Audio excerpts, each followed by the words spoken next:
Well, it's June here in the USA and strawberries are at their peak of flavor. They are so delicious and juicy and so sweet. What better way to use them up than by making a strawberry shortcake snack cake? My bakery recipe for yellow cake is getting a makeover by replacing some of the sugar with Monkfruit Sugar, and half of the oil in the original recipe gets replaced with applesauce for a reduced sugar, reduced oil recipe that is so fantastic. You are not even going to know what to say about this. If you are not yet familiar with my famous bakery yellow cake recipe, well, it's time to get familiar. So I've got my flour with some baking soda and salt and both sugars here in a large mixing bowl. And today I'm actually adding some lemon zest for a subtle back note of lemon in my strawberry shortcake. So it's just a simple hand mixed recipe where I add the wet ingredients right into the dry ingredients and then just whisk it to a smooth batter.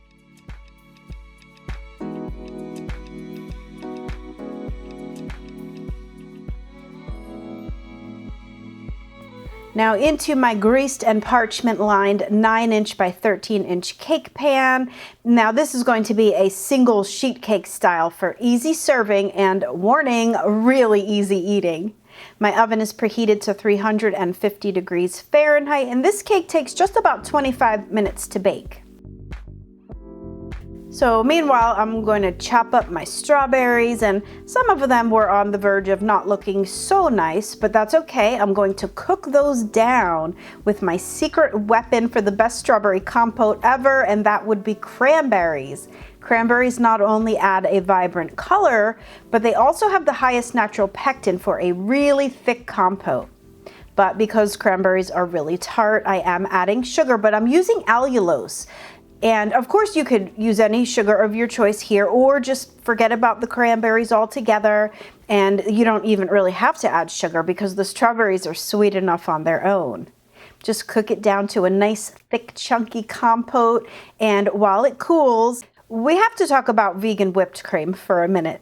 For those that follow me regularly, you know that I had a fight with whipped cream a couple of months ago. As you can see, it did nothing for this plant cream.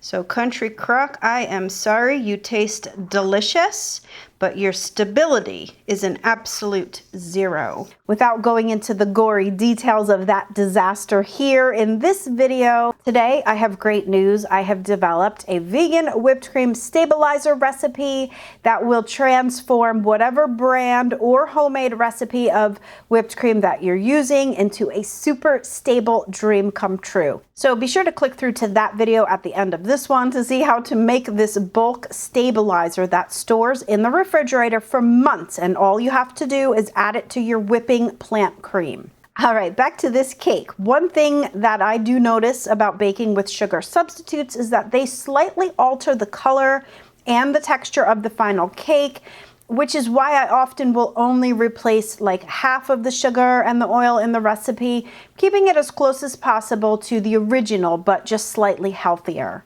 So I'm slicing off the little hump of this sheet cake, but don't throw it out. We're using every last bit for this finished cake. The other reason I like to slice off the top of the cake is so that the juices from the compote seep into every nook and cranny of this cake, making a natural strawberry soak.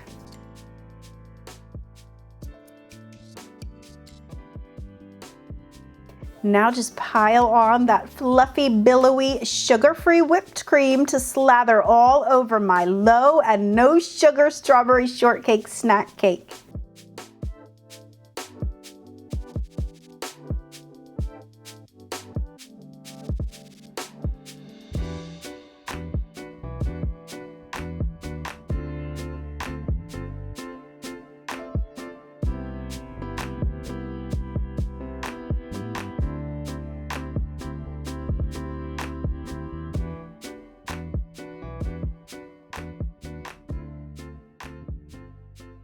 You guys, I cannot even begin to tell you how good this cake is. This is literal perfection right here.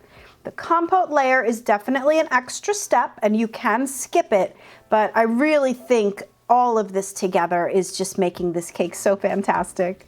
So head over to my website to grab the recipes with written printable instructions and, as always, notes for success. And of course, a great big thank you to my patrons on Patreon and my pals in PayPal.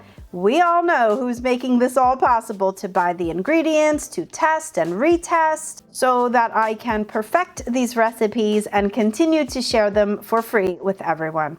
If you think you can help for as little as a cup of coffee a month, like seriously, am I not worth a cup of coffee to you?